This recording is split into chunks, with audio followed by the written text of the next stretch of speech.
కావలి మండలం వెంకటేశ్వర అన్నగారిపల్లి పంచాయతీ రామచంద్రయ్య అన్న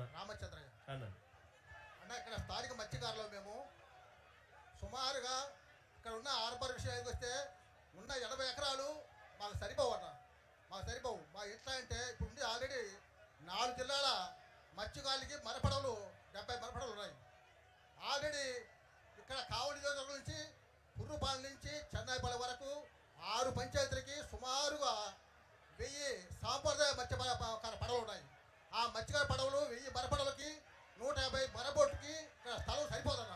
కానీ మేము సరిపోకుండా ఉంటే, మేము బాధపడతా ఉంటే మా స్థలంలో వచ్చి ఏదో ప్రైవేట్ కంపెనీకి 30 ఎకరాలు 29.5 ఎకరాలు వాళ్ళకి కట్టబెట్టడం అనేది మా మత్స్యకారులు ఎవరు ఒప్పుకోరన్నా. ఆ స్థలం మాకే కేంద్ర స్థలం మాకే ఉండాలి. ఎట్టి పర్సెంట్ మేము రాజీ పోవన్నా. అంత స్థలం కావాలంటే తీరపాత్రలో చాలా చోట్ల ఉన్నాయి. వాళ్ళు డబ్బులు పెట్టి కొనుక్కొని ప్రభుత్వం అంటే అభివృద్ధి వ్యతిరేకం కాదు. పక్కనే పోర్టు ఉంది కదా, నాకు ఇష్టపడిన పోర్టు అక్కడ కావాలంటే ఇచ్చుకోవచ్చు కదా వాళ్ళకి కావాలంటే. అభివృద్ధి వ్యతిరేకం కాదు, కానీ అభివృద్ధికి మా సహకారం ఉంటుంది. కానీ మా కేటాయించిన స్థలంలో మా వాళ్ళ 6 చేపలు ఎండేసుకోవడం అయితే మేము మాకు ఐస్ బ్యాటరీ అవసరము, మాకు ఆయిల్ బ్యాటరీలు అవసరము, మాకు 70 స్థలం. ఎందుకంటే సుమారుగా 4000 మంది ఎప్పుడు ఇచ్చి అక్కడ ఉండాలి. వాళ్ళకి ఆ స్థలం సరిపోదు. ఆ స్థలంలో 29 ఎకరాలు వాళ్ళకి కట్టబెట్టమంటే ఇది మత్స్యకారులుగా మేము ఒప్పుకోమన్నా, ఎట్టి పట్ల ఒప్పుకోం. రామచంద్రన్ ఇంకోటి చెప్పండి, ఈ పోర్టు మనకు ఈ ఫిషింగ్ హార్బర్ మనకు హ్యాండ్ ఓవర్ చేసినారా? ఇందులో ఇక్కడ చిల్లర్ రూమ్స్, ఈ కోల్డ్ స్టోరేజ్, ఈ ఐస్ మేకింగ్ యూనిట్స్, ఈ కోల్డ్ స్టోరేజెస్ ఇవన్నీ అందుబాటులోకి వచ్చినాయా? ఇవన్నీ మనకి ఇచ్చినారా అన్న? 95% అన్న కట్టినా కూడా ఇంతవరకు ఇవ్వలేదు అన్న. 95% మీరు పూర్తి చేసి 90% మీరు పూర్తి చేసి 2 సంవత్సరాలు ఒక్క పని చేయలేదన్న. మన 5% చేయలేదు. అక్కడ మనం కట్టి ఇచ్చిన తర్వాత కూడా వీటిని ఆపరేషన్ లేక తీసుకొని రాలేదన్న. ఎక్కడ ఆపరేషన్ లేక వస్తే ఎక్కడ మత్స్యకారులందరూ కూడా దీన్ని హక్కుగా భావించేసి ఇదంతా వాడడం మొదలు పెడతారేమో అనే ఉద్దేశంతో అసలు మీకు ఇక్కడికి వచ్చేదానికి అఫీషియల్ గా పర్మిషన్ కూడా ఇవ్వలేదన్న. ఇంతవరకు కోల్డ్ స్టోరేజ్ లో అందుబాటులో ఉన్న వాడే కార్యక్రమం జరగడంలా, ఇంతవరకు చిల్లర్ రూములు అందుబాటులో ఉన్న వాడేదానికి మీకు పర్మిషన్ ఇవ్వడం లేదు. ఇంతవరకు ఐస్ మేకింగ్ యూనిట్ తయారైపోయినా కూడా ఇంతవరకు వాడుకునేదానికి మీకు పర్మిషన్ ఇవ్వలేదు.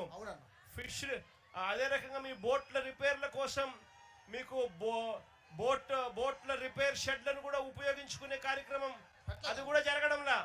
షెడ్లు తయారైనా మీకు ఇవ్వడంలా. అదే పనిగా net mending machine, net mending సౌకర్యాలు కూడా, నెట్లను రిపేర్ చేసుకునే సౌకర్యాలు కూడా తయారైనా కూడా మీకు ఇచ్చే కార్యక్రమం జరగలా. ఇవన్నీ ఏమి చేయలే.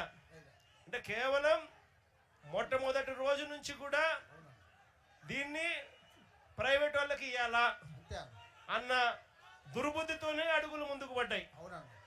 తర్వాత కడరు పరిస్థితికి వస్తే మా వాళ్ళు 15 సంవత్సరాల నుంచి మీకు అర్జీలు ఇచ్చి ప్రభుత్వానికి, ఎమ్మెల్యేలకి, ఎంపీలకి, కలెక్టర్కి అర్జీ ఇచ్చి వ్యాసారిపోయిన తర్వాత మా వాళ్ళే కష్టార్జితంగా కృష్ణాపురం వాళ్ళైతేనేమి, శ్రీనివాసపురం అయితేనేమి తిరుపతి జిల్లాలో, తర్వాత ఇక్కడ కావలి మండలంలో చెన్నైపల్లి అయితేమి వాళ్ళు సాగు బతుల మధ్య కొట్టించుకొని, వాళ్ళు తన్నించుకొని, రాళ్ళతో కొట్టించుకొని వాళ్ళు బోట్లు పట్టారన్న.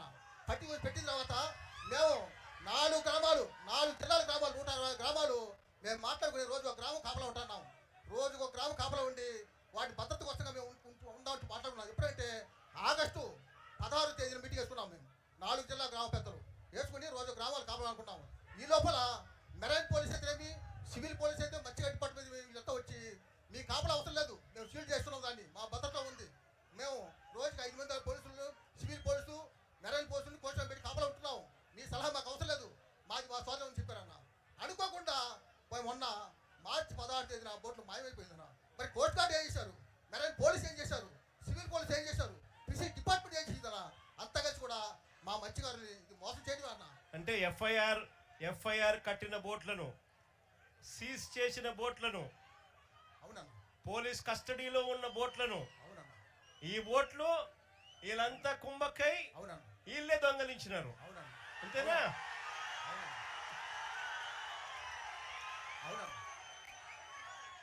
మార్చి 12వ తారీఖున ఇక్కడ లోకేష్ వచ్చినాడు. మార్చి 16వ తారీఖున బోట్ ఎగిరిపోయింది, బోట్ దొంగతనం జరిగింది. తర్వాత ఆ 4 బోట్లు బదులుగా 4 బోట్లు పెట్టి తర్వాత మా మధ్య సంబంధం లేకుండా పోస్ట్ గార్డులు పెట్టి మెరైన్ పోస్ట్ పెట్టి సివిల్ పోస్టులు పెట్టి మాకు రక్షణగా 12 నాటికల దూరం పైన వాళ్ళు ఉండాలి. దాన్ని మా స్థాపన మధ్యలో పడి ఉండాలి సార్. ఆ రూల్స్ పెట్టి ఆ చట్టం పెట్టి జీవో పాస్ చేసి మాకు న్యాయం చేయాల్సి వస్తుందిగా మీకు మరీ ప్రార్థన చేస్తూ వేడుకుంటాం.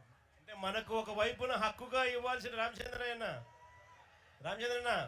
మనకు హక్కుగా ఇవ్వాల్సిన ఈ ఫిషింగ్ హార్బర్ మనకు ఇవ్వకుండా మరోవైపున మన కడుపును కొడుతూ ఇక్కడ ఈ ప్రాంతంలో వాళ్ళు అడుగు పెట్టకూడదు, వేరే ప్రాంతం నుంచి వేరే రాష్ట్రం నుంచి ఇక్కడికి వచ్చి ఫిషింగ్ చేయకూడదు అన్న నిబంధనలు ఉన్నా కూడా చట్టం ప్రకారం ఇది తప్పు అని చెప్పి తెలిసినా కూడా అక్కడి నుంచి ఇక్కడికి రావడము, మనకు ఫిషింగ్ హార్బర్ అందుబాటులోకి తీసుకోకుండా పోవడము, మనకు మెకనైజ్డ్ బోట్లు మనకు ఇవ్వకపోవడము, వీటి అన్నిటి ప్రతిఫలంగా మన కడుపును నష్టం జరుగుతూ ఉంటే చట్టం ప్రకారం వాళ్ళు తప్పు చేస్తూ ఉన్నారు అని చెప్పి మనం ప్రాణానికి తెగించి వాళ్ళ బోట్లను మనం పట్టుకున్న ఆ బోట్లను మనం పోలీసులకు అప్పచెప్తే పోలీసులు ఎఫ్ఐఆర్ కట్టారు, బోట్లను సీజ్ చేసినారు.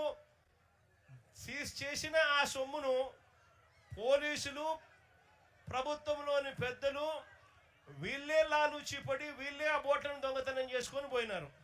అంతేనా?